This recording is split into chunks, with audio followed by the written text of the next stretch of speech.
It's so hard to be in relationships, particularly after you find out that your partner has had an affair. Um, and but it absolutely is possible. I wrote an article for the USA Today about, can you have amazing sex after an affair, and ways to do it. So go check that out. But it's this preference of wanting to be transparent in a relationship. Of course. And it's also important to keep in mind that there is a lot of judgment against people who are trying to stay in a relationship after having an affair, and that affairs are really, really common.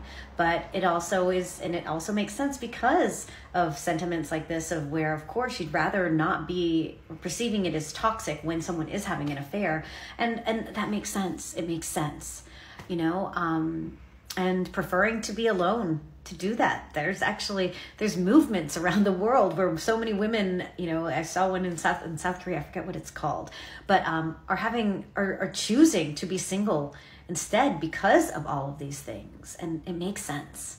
It makes sense both ways. And I thank you, one, for sharing, Peter. And also, I think it's important for us to, when we look at affairs and look at how people deal with sexist relationships, to appreciate that everyone's trying to do their best, and everyone is trying to make choices within it. And it's really, really hard.